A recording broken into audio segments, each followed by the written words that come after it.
Dr. Scott Dakers currently serves as the Communications Unit Lead for Washington State Emergency Management and as the Region 10 Coordinator for the Department of Homeland Security's SHARES radio program.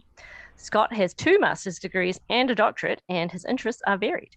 He toured as a professional musician, taught as a professional scuba instructor, and was a photographer. Scott married his best friend Anita, with whom he shares 5 children and 5 grandchildren. Scott has always had a love affair with radio and electronics. He holds an extra class amateur radio license and has been a ham operator for nearly 50 years. Building out volunteer-based emergency communications in Washington State is a passion of his, and he is absolutely convinced that fully trained and fully integrated ham radio operators serving within emergency management agencies will make the critical difference in providing communications capabilities in our next big disaster. Well, thank you, Scott, for being here. We're very excited to hear your presentation today. Thank you for having me. Okay, with the changes in technology and a greater dependence on the internet for communications, I decided to present Washington State's case that radio communications and volunteer radio operators are absolutely vital to a disaster response. But in order for us to be effective in the response, we're going to have to be fully integrated into the agency itself in order to meet the needs of our respective agencies. Now I'm going to tell you 2 quick stories. First one, one afternoon I was at Camp Murray when a COML class was coming through the State EOC, that's the Emergency Operations Center, for a tour. Tony Clark, our State Emergency Operations Officer, and the man in charge of the Alert Warning Center, that's what you see in this picture, gave them a tour. He explained the State EOC structure, showed off our impressive Alert Warning Center, walked them through the State EOC pods, and generally basically wowed everybody in the group with the scope and size of what it is that we actually do. At the end of his presentation, he walked them back into the Alert Warning Center, and he then pointed at the radio room and he said, the truth is, if anything big really happens, it's the folks in that room, the ham radio operators, that are actually going to save the day. But we all know that not everybody shares Tony's opinion. There are those who firmly believe that the internet, cellular technology, satellite technology, and with the added possibility of adding military assets have rendered emergency radio communications basically a thing of the past in their minds.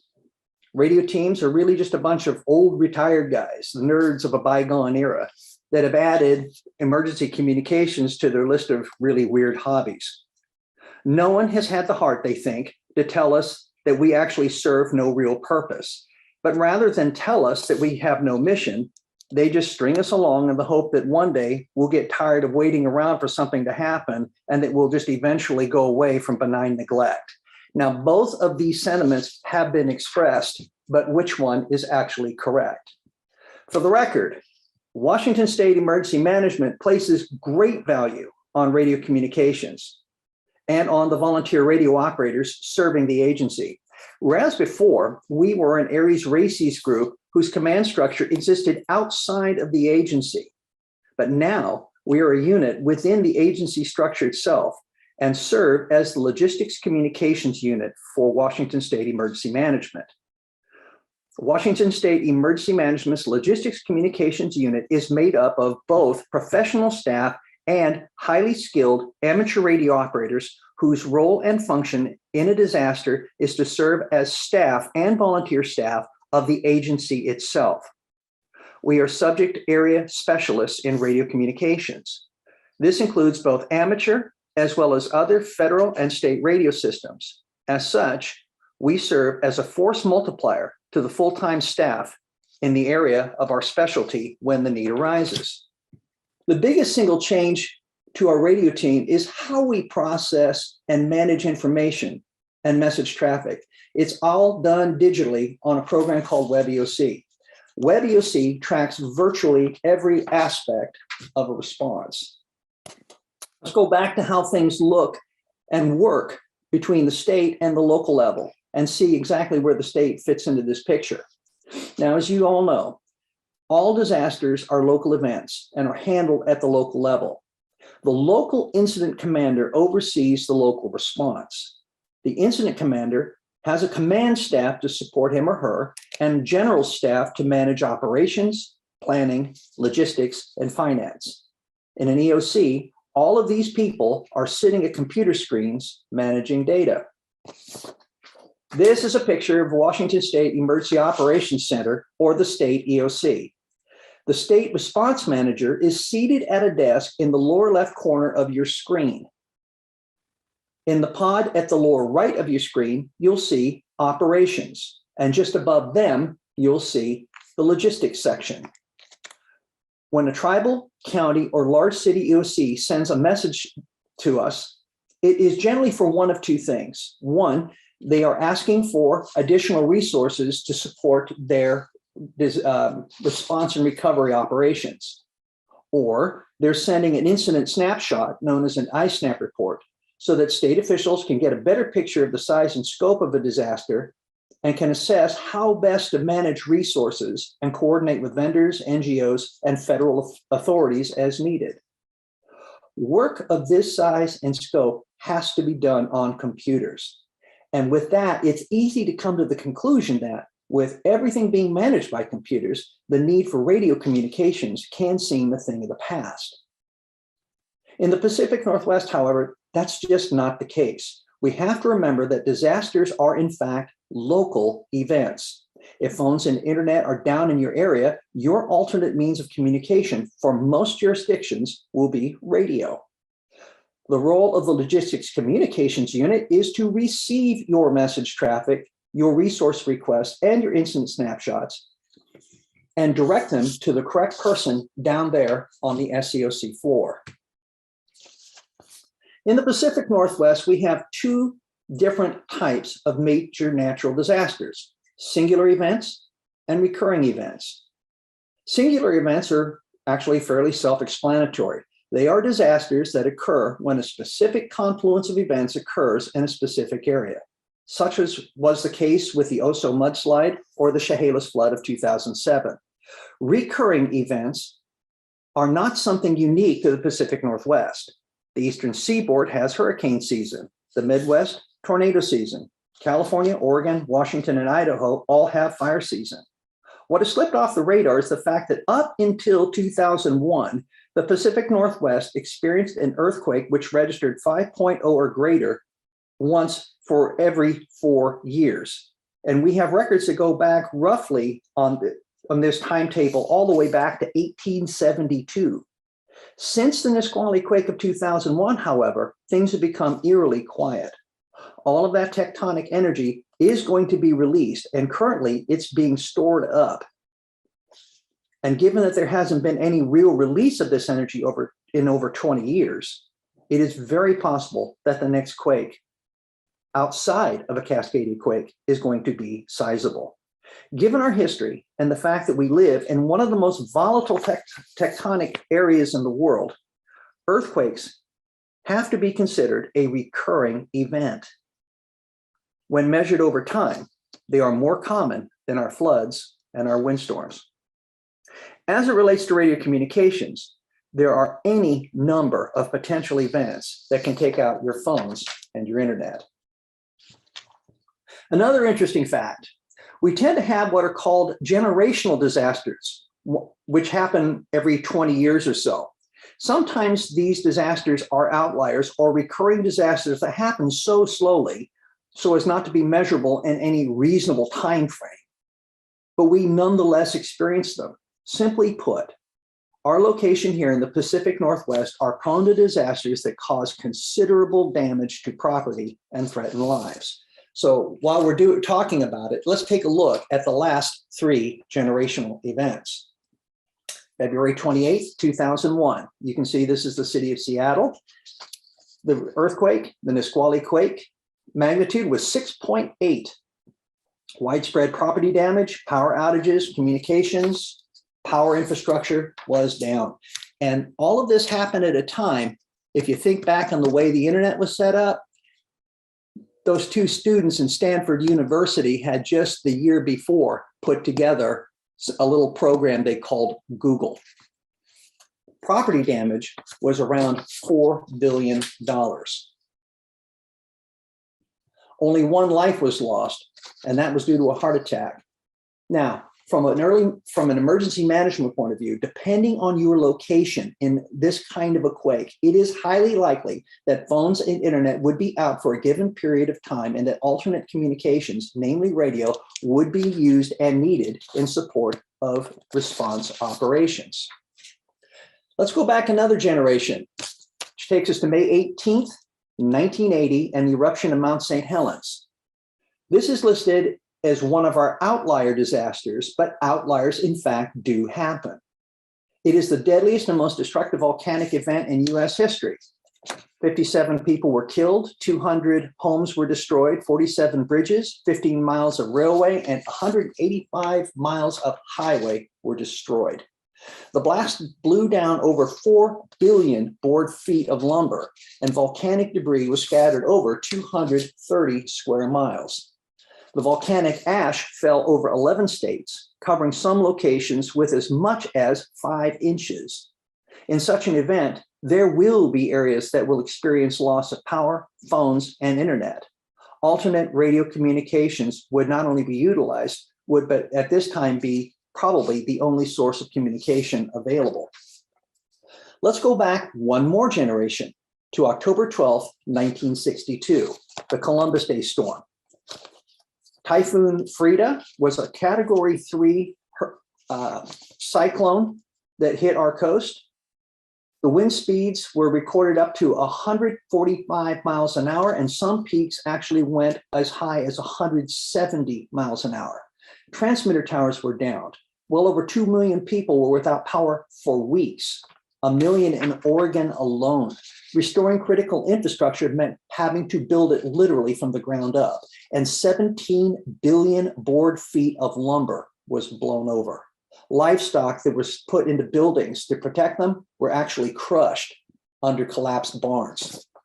Transportation infrastructure subject to winds was damaged, as bridges were not designed to withstand wind gusts of 145 miles an hour, and sustained speeds experienced on that day over that period of time, as you can see, did considerable damage to valuable bridges.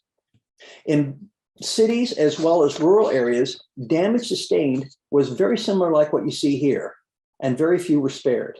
In this type of event, alternate communications would absolutely be needed.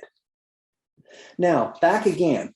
For those working exclusively on computers, managing data, handling phone calls, and answering emails, it is easy to either forget that radio exists because you don't use it, or that you assume that radio communications is a relic of the old civil defense days and has no actual place in emergency responses, because everything today is now digital. To those who think radio is a thing of the past, it is believed that in a very large incident, cellular technology, satellite internet, and satellite phones are going to be capable of providing enough service such that radio will not be needed. Military communications assets can be added to supplement emergency communications at key critical points. The evidence, however, derived from disasters clearly indicates that such is not the case. This was no more evident than our push response in Puerto Rico and the aftermath of Hurricane Maria. Before I go on, I need to give a special thanks and acknowledge Mr. Dan Hawkins for his invaluable assistance to me in this portion of the presentation.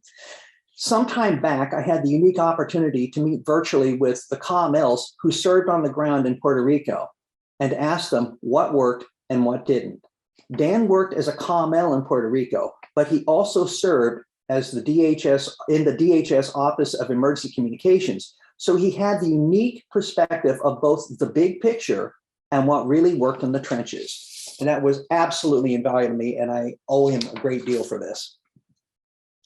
Hurricane Maria presented conditions and wind speeds that were almost identical to the Columbus Day storm in '62. So using it as a comparison is entirely apropos. As you remember, the first premise was that surviving cellular communications supplemented with cows, which are cellular on wheels, one of which you see in the picture, would be sufficient to provide meaningful telecommunications capabilities such that effective response and recovery efforts could be maintained. This, however, did not prove to be the case in Puerto Rico. In the critical first 2 weeks of Hurricane Maria's response, only 12% of the island's cellular infrastructure had been restored, and nearly all of that was centered in one location, San Juan. The introductions of cows, colts, cellular on wheels, colt is cellular on light truck, and repair teams to service downed equipment were unable to grow communications infrastructure sufficient to affect meaningful island-wide operations by D+14. Applying this to our situation in the Pacific Northwest, let's take a look at it. 97% of Americans own a cell phone, and for 63% of them, it's the only phone they have. Less than 37% have a landline in their homes. Puerto Rico is only 5,320 square miles, which is about the size, double the size of King County, Washington. Despite all the resources thrown at them, in what was a push response by D+14, Puerto Rico was still weeks away from meaningful recovery of cell service. With the loss of cable internet, cell data oftentimes is used as backup for commercial internet. Cell service was totally incapable of providing this. And given what we found, planners cannot assume that cellular voice and cellular data would be able to meet operational needs before D+14.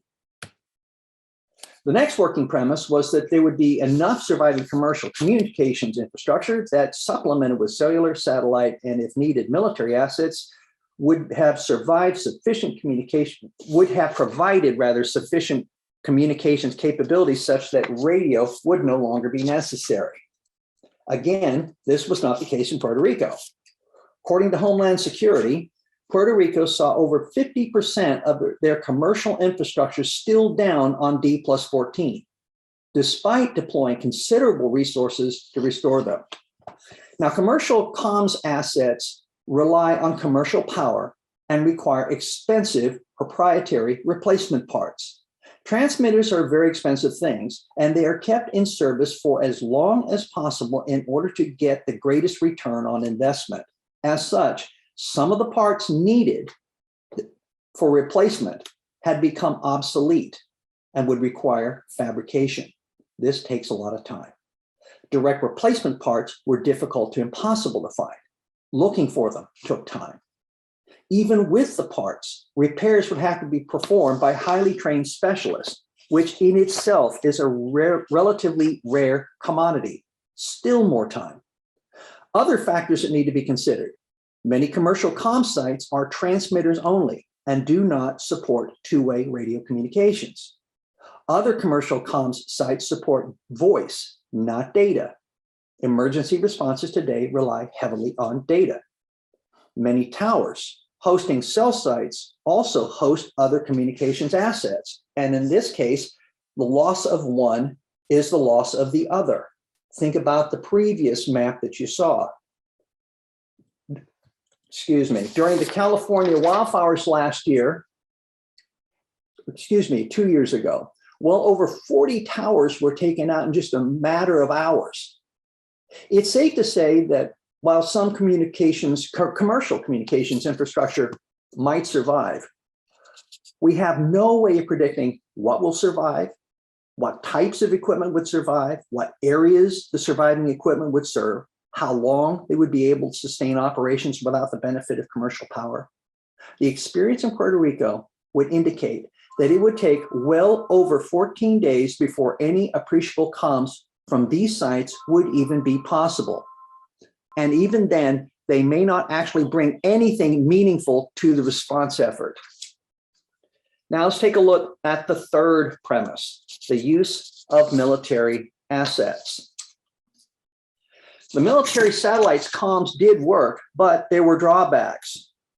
First, it takes time to get these assets in place. Second, these assets were designed to move DoD traffic, and that they do very well. Commercial assets, however, are designed differently and fill a very different role. Commercial assets move large volumes of message traffic. DoD assets move lower volume of traffic with much higher levels of security and encryption. Military equipment is designed to support military operations. They're not designed to support a city. To deal with the additional volume, they deployed several of these stations in one location to handle the comms load. This, however, created yet another issue, an RF cloud. All of the transceivers were operating near each other's frequencies and were creating their own interference. To overcome this, they had to turn the power up to the stations. This audience in particular understands that transmitters put out power while receivers are sensitive instruments that are tuned to pick up very faint signals, and that it is very easy to overpower the receivers and burn these units out. And that is, in fact, exactly what happened to the unit in this picture. There are other logistical issues that need to be considered. They are big, heavy, highly technical pieces of equipment that require specialized technicians to operate and maintain, troubleshoot, and repair. And these resources are limited. There are only so many of them.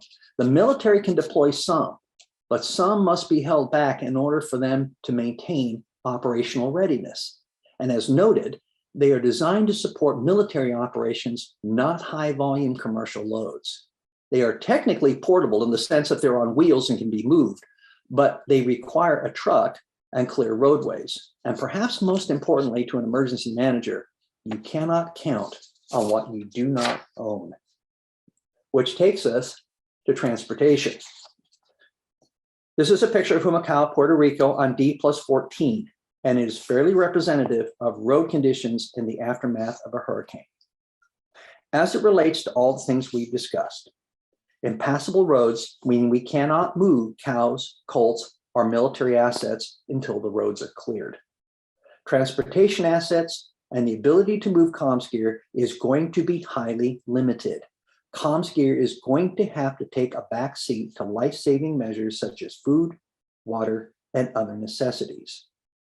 And we are not going to have commercial power on anytime soon until this mess on the roads is cleared.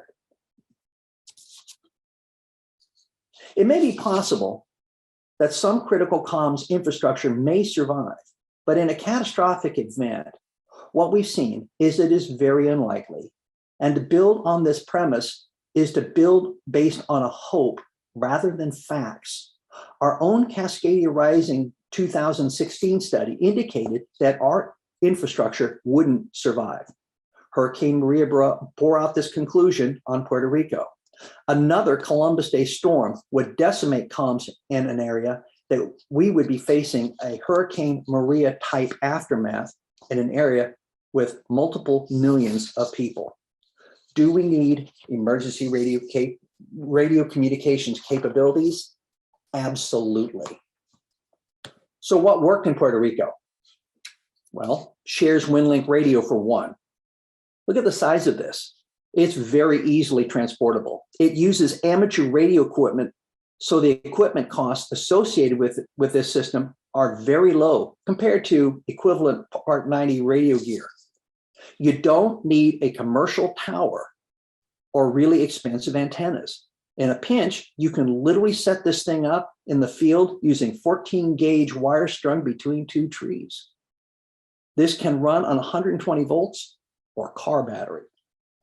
The technology is amateur radio. So we have a large pool of qualified operators. And this is shares, which means you don't have to have a ham license to operate the system. This is a real advantage to ham teams going anywhere, because you would become the experts, the subject matter expert. And when you needed additional help, you could literally show somebody what to do and have them do it and not have to worry about them being licensed. We can assign anyone and have them functional, working Winlink in probably 15 minutes. Here's one of the drop kits active in use in FEMA's Branch 3 office. And I want you to note the low stress, I want you to note the low stress levels in their faces. Why? Because it's working.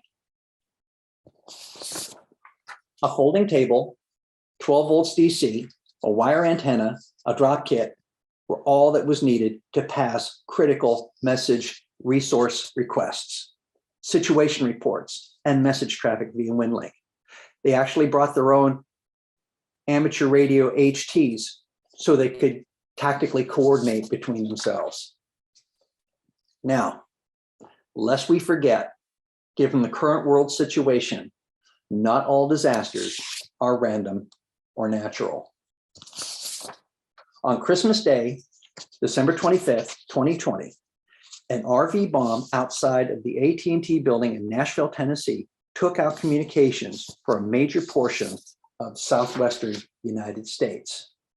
Blast was considerable and could be seen for miles.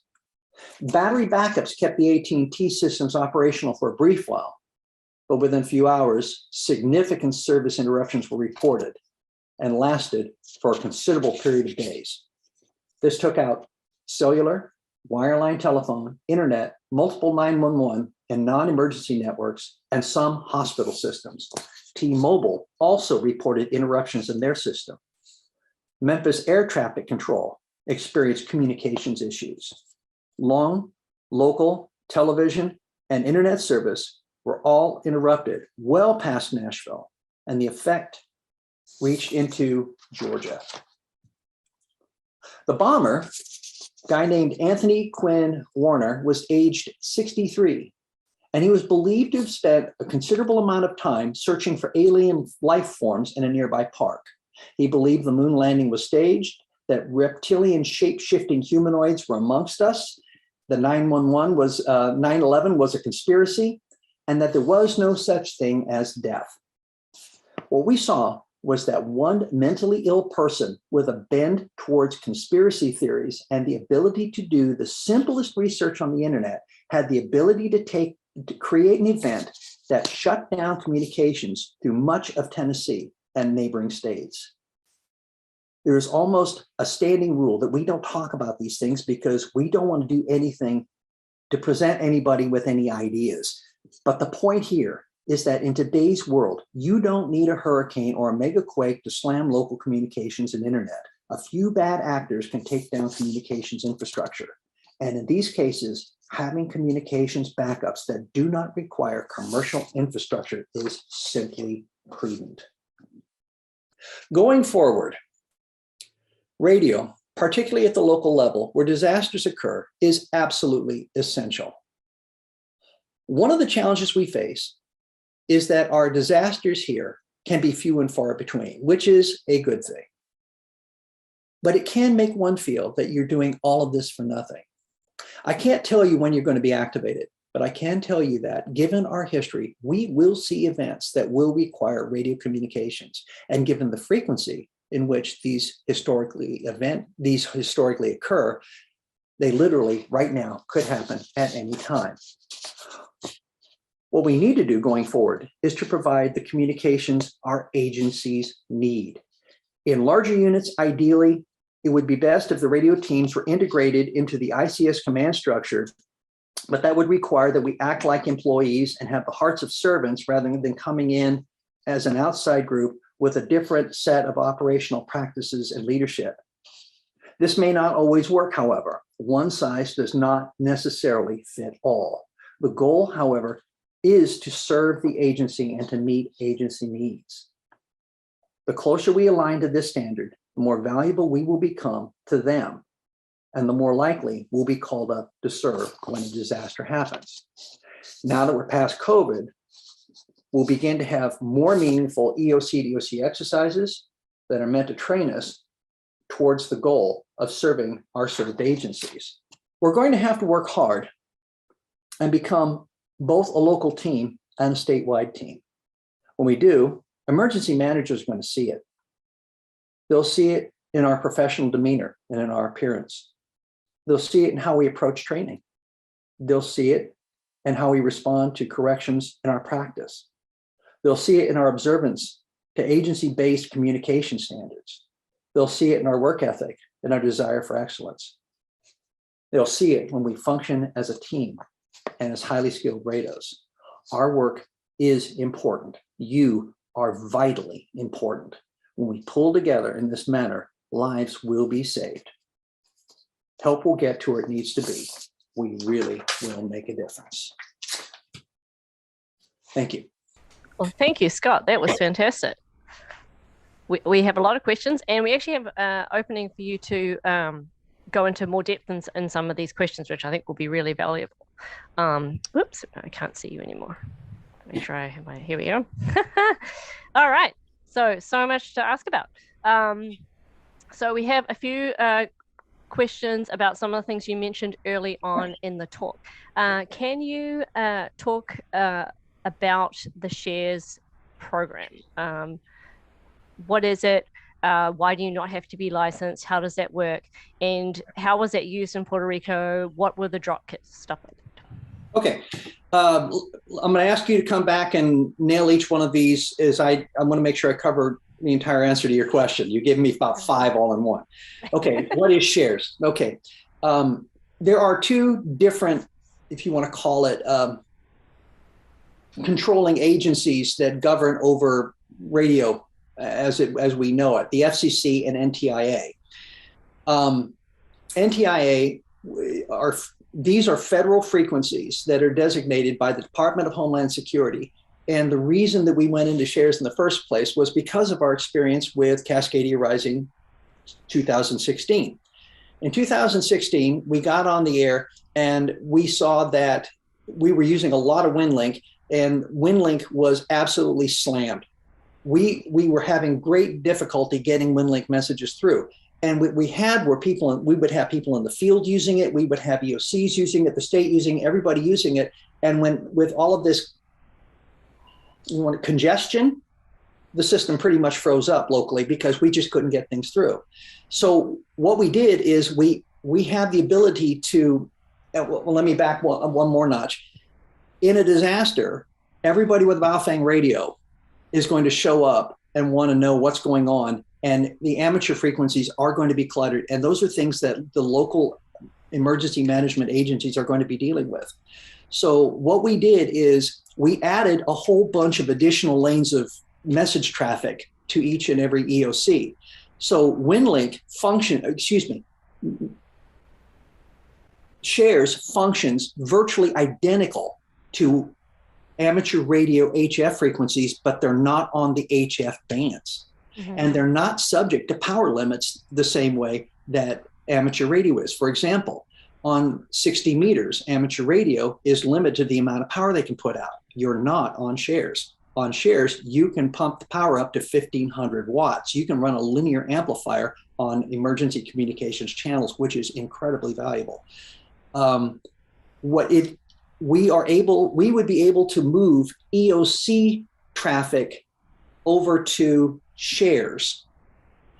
And the purpose of that was to provide the local emergency management agencies additional lanes of traffic so that they can move their message traffic. It increases our capabilities. And because it functions like amateur radio, we already have people ready to go on this. So all that's needed literally is to get the license. The license comes from the Department of Homeland Security. It's a simple 1-page form. It's called a Form 1. Takes a couple of weeks right now to get it through.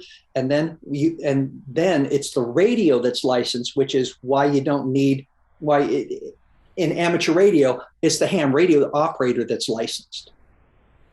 In shares, it's the radio itself that's licensed, which means that anybody using that radio, there's what they call a point of contact, station point of contact. That person can say, "Yep, you can go on the radio, go," and that's all literally that's needed.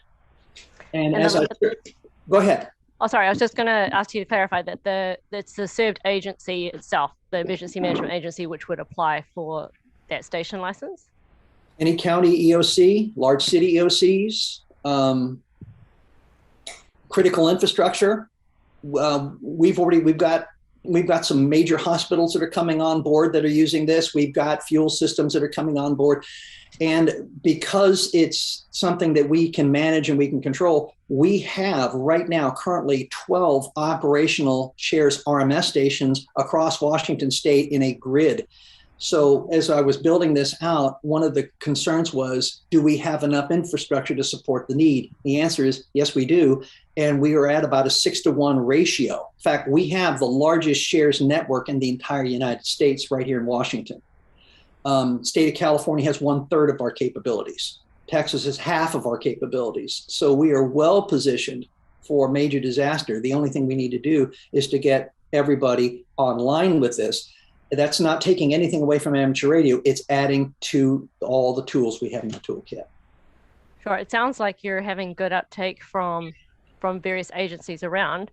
How are you hoping to roll this out in the future? That is the next step. We built out the infrastructure. It's kind of like you don't have a whole bunch of end users if you don't have something that they can use. So the infrastructure is there. Getting the message out to emergency managers and to agencies is the next step. So what we'll be looking to do is to get this messaging out. And we also, through shares, have the ability to do what are called, they call them star stations. And those are those little portable units that you can take and set up in an emergency. You can have they're mobile. So you can set them up and use them as for emergency purposes virtually anywhere. Okay. That's great. Well, thank you. I think it's a whole new area for many of us, and I think it's really fascinating. And hopefully, we'll get some enthusiasm to help your progress here. So the second part, or another part of the question, is the drop kit itself. What is in the drop kit that was used in Puerto Rico? Okay, you have a computer that's going to be able to. Again, as I said, all message traffic is digital. One of the things that I asked the guys in that meeting I had with the COMLs that were serving on the ground was, how much of your communications was voice and how much of it was actually digital? 95% of everything they sent was digital, and it went by shares because there's no infrastructure around them. They could just set this radio up and tie it, and they were literally connecting to the internet to send emails and message traffic and attachment spreadsheets and whatever else to the mainland. And people on the mainland were getting it through their regular email. So it was incredibly useful. I'm kind of blitzing a little bit on your question. Ask it again. Oh, it was kind of more on the equipment, but I think you covered like the equipment, the nuts and bolts, which was computer, a Winlink station. Small amateur HF radio. You have an SCS Dragon 4 P4 modem, Pactor 4 modem. Antenna tuner. And then I would throw in an amateur radio FM unit, like a 2-meter, 440, 220, whatever it is that you're using for local tactical communications. Amateur radio is absolutely fantastic for tactical communications, knowing where people are, moving assets from point to point. All of that is really very easy to do. And you don't have to worry about passing personally identifiable information or HIPAA type stuff over amateur radio. It's great for tactical. And then we use Winlink for the other stuff because we can encrypt there. It's not public. So encryption is totally appropriate. Great. Well, thank you, Scott. Alan, I've been monopolizing the questions. Did you have a question for Scott? Well, in regards to maybe training and training standardization, here in Seattle, we have monthly training sessions every second Saturday of the month. What about statewide? Is there any focus on effort towards training standardization or any particular source of training materials? A lot of that is done. It needs to be approved. We are at a place now. One of the things that we're looking at, we'll give you an example. If you have a large incident that happens in Seattle, you have a very well-trained team that would be able to do quite a bit. The issue becomes that they're going to be on task, they're going to be working hard, and you would need additional resources because you guys are going to eventually get tired, and it would be nice to have the night off and catch some sleep. Okay? What we really need is a state standardized set of skills so that an emergency manager knows that I may not be able to put this guy out and do thus and such because all of that is very location specific, but they can operate a radio or they can do these things. If we had a state certification for a radio operator with these certain skills, then your emergency manager would be able to go to a neighboring county and say, can you send me 7 radio operators with these skills, and have those people come in and fill those positions, maybe as, working radios in an EOC, so that you could send people out to go work out in the field in places that doing things that only you know how to do. It gives you a lot more flexibility. But to do that, we have to come up with a set of standards that every emergency manager is going to know these people can do these things, and they have been certified on it, and they've been checked off. And the agency that needs to do that's the state. Okay, now this would be something that would be entirely volunteer, that we would adhere to these kinds of standards. One of the things it was mentioned in my bio is that I was a scuba instructor. You don't see a lot of legislation about scuba. If you think about it, there isn't a whole lot, because we are a self-policing society. We have decided as scuba instructors, and all of the different scuba agencies have all come together and said, you know what, we're going to adhere to these standards. We're going to teach to this level. We're going to provide, and we're going to be self-policing. And with that, they don't have government agencies necessarily putting heavy regulations on us as to how we are to act and what we're supposed to do. Same thing can apply here. If we adhere and decide that we are going to adhere to these sets of standards, and the state has established that OXCOM is in fact the minimum standard. If all of us come up to training at an OXCOM level of skill, then everybody will know what you're capable of, and we will know exactly how we can use them and how we can plug them in. Does that make sense? It does, and nicely answered. It's the importance of being able to share resources, personnel Absolutely. resources between counties and even possibly between states. Volunteers between states gets a little bit weird. And and one of the goals that I've got is I'm putting all of this together is to work with Oregon, Idaho, which are our 2 closest neighbors, and to develop a training system that works so that it grows beyond us, that it's more universal. The state of Washington cannot send volunteers out to a different state. In fact, we can't do that at all. But the local emergency manager can request from another county emergency manager for resources. And that's why it becomes so important. And that we have this core set of skills that anybody would know exactly what you're dealing with when they show up. That's perfect. Thank you. Thank you. So Scott, just for our viewers today who aren't as familiar with OXCOM, can you describe the CISA qualifications and the task books and what you mean when you say OXCOM? Okay, OXCOM was developed by FEMA and Homeland Security for auxiliary radio communications. And it would be somebody that would be able to come in and serve in virtually any radio capacity in an agency. You would be able to assign them to go to do anything. They are trained and they understand a lot of the basic electronics. They understand how antennas work. They could, if they needed to, and the communications unit lead was gone, they could manage the radio room for a period of time with no problem whatsoever.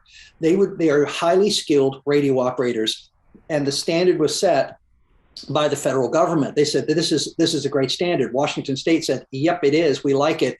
And the other states are saying, yeah, we like it too. So we have the standard. The one weakness, and I've said this to them, the one weakness in their system is that at the end of it, you get a position task book that, okay, here you go. You need to get this signed off. And it probably takes you 5 years to do that. And it's like, nobody does that. I mean, one of the things I am is a professional educator, and nobody shows up to high school and say, well, there's the courses, have at it. You don't do that. You have to have a plan as to how that's going to actually fold out. So one of the things we did here, we proposed and got accepted for Washington State Emergency Management, and it's a draft, but it's already been accepted. We're just waiting on everything catching up, is that we took OXCOM and we broke it down like you do a high school freshman, sophomore, junior, senior, you don't throw freshmen into a senior level course. You build people up along the way. So what we did is we took the elements of OXCOM on the position task books, because reading about it and doing a class for a week is not the same thing as having the ability to do it in the real world. We took the OXCOM class into beginning, intermediate, and advanced. So there are 3 position task books. If, for most cases, if I've got somebody that's signed off on the second position task books, I can use them at the State EOC. You know, they may not have all of OXCOM yet, but in a pinch, they're going to be good. A beginner, they're going to need a lot of supervision.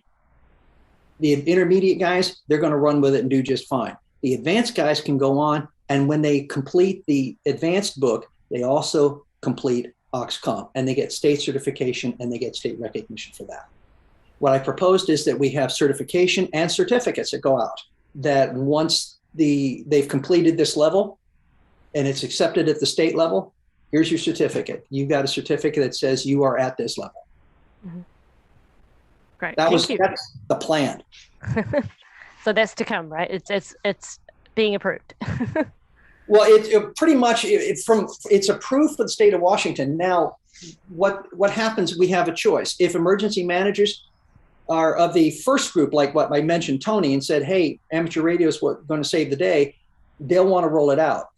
If you have emergency management groups that are not all that enthused for whatever reason, we can still do it. And what'll happen is we will create a cadre of people with such incredible skills and are so valuable. It's like, heck yeah, I want that. So there's going to be 2 ways of being able to do it. And that's why it's important that we coordinate everything back through the one agency. And I'm in the middle of putting all of this together with those people. In fact, I had a conversation with somebody Friday about it. So it's still on the hot plate to get done. Fantastic. Anything else?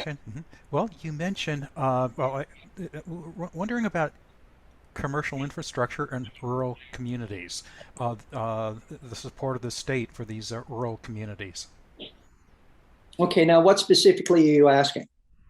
Well, whether there's any focus, any effort, whether it's being addressed, whether that will be something that maybe through increased funding, possibly through the infrastructure bill, whether there's any effort in the state to support rural communities, and whether, hey, maybe there's so fewer population there that's maybe not a well, I don't know if it's a priority, but whether it's at least being addressed. Okay, if you mentally go back to the picture that I showed of all the timber blown down and the houses being destroyed across the state with our Columbus Day storm. What is going to happen when a disaster of that magnitude occurs? Everybody's going to be overwhelmed. It's just going to happen. Before we can move anything, before transportation knows what to do, in order for us to even have an idea as to what's going on, we need information. With the commercial infrastructure that we have, the current commercial infrastructure, it is not designed for major disasters. It isn't. It's designed, some of the stuff, California is a really good example of that. The places where they had fires, some of that infrastructure was 100 years old.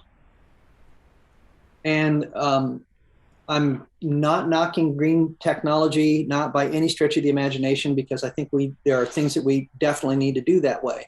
But there are some things that we need to also understand with all of this, is that as we start moving into these, like California has decided that they want to go with all electric vehicles by such a date. Well, that literally means that they are going to have to double their infrastructure, their electrical infrastructure.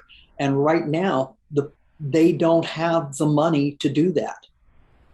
They just don't. It doesn't exist. If you go back into the Cascadia Rising 2016 study book that they did, you'll see that most of those pylons that are holding up the overpasses on freeways are hollow and shaking breaks those things down and makes them unstable. So they're having to go and retrofit that. But with the money that they had on the timetable they'd set, it was going to take 100 years. To do these projects where infrastructure is needed is going to take so much money that it's an unbelievable task. And that means that what we're doing in emergency radio communications becomes all that much more valuable, because a good ham who knows and is skilled on like a field day kind of a thing knows how to throw up an antenna outside and run off his battery off of his car, and could be telling the emergency management agency, here's the situation. You've got these power lines down, you've got trees down, we have no water, we've got none of this, we've got none of that.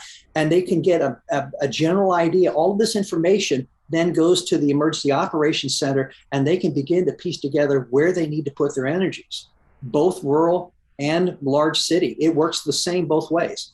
Disasters are local events. They're all local events. So the local groups are going to be responding to the local need.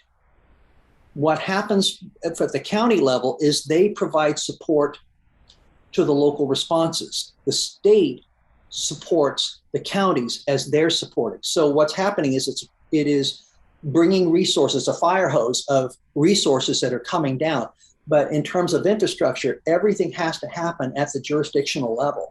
That's where the real work is. That's where the people are, and that's where the need's going to be. So that's where we do it. So thank you, Scott. Yeah, so much to think about with this, such a wide area to cover where you need information, that the amateur radio will be so important, especially for those rural areas. Critically important. So we have a couple questions actually about, while we have some questions on more equipment or technologies, and then we have a couple of questions on regulation or information that can be found from the federal level. But so the two things that are more FEMA centered are, can you elaborate on the ICS command structure for those viewers who don't know what that is? And then can you also talk about the OXFOG and how that could be used for reference or for training? Okay, let me start with the ICS system. Okay, anybody it's worked in any kind of it's working with an emergency management agency usually has to take several FEMA courses, the IS 100, 200, 700, and 800 classes. And what that is an introduction. It's basically, here is the working structure of an emergency management agency, and not just emergency management, fire, police, public schools, hospitals, virtually everybody functions on an ICS command system. It's the incident command structure or incident command system. With that, you have one person that's in charge, the incident commander, who's running everything, okay? We know that a person who is working a disaster can really only be effective with a maximum of 7 people that they are directly in contact with. 5 would be better, but no more than 7. So with that, the incident commander has people doing specific tasks that are overseeing certain things. You have somebody who is managing operations, and then you have underneath that person people that are doing particular parts of that. Operations are the boots on the ground. They're the ones who are actually making the changes that need to be made in terms of response and recovery in a disaster. You're going to need to have material coming in to support those people. You need, in fires, you need fire trucks. In an earthquake, you need mobile hospitals. You need all kinds of things. Where does that come from? It comes from logistics. Logistics is responsible for making sure all of those things come, and that the flow of material comes through there. And that's because communications and transportation are so closely related to what's happening with logistics. That's why communications is a part of logistics. Okay, then you have the people that are having to pay for all this stuff and keep track of what are we getting and where is it coming from and how, how's the money going to flow. You have that whole group of people that are doing it. Then you have people that take all the information in and they have to figure out, okay, given the size and scope of the disaster, What do we need? Where do we go first? What's second? What's third? How are we going to figure out what do we need to do next? That's the planning people. So you have all of these different groups. Now, these 4 people all come back and are answerable to the incident commander, who's coordinating that. The incident commander has to be talking to people who are stakeholders. That in a jurisdiction, that can be the mayor, it can be the county commissioner, it can be whoever. But that's where that contact comes from. All of the policy decisions happen above the incident commander. The incident commander looks at the stuff on the ground and makes things happen, and he works with people who are well skilled in those different areas. The incident commander has other people that also assist him. What I would suggest, I'm kind of giving you an overview of it, but it would be really good to go back and review the 100, 200, 700, 800 classes, because that's what we are doing. And that's what everybody knows.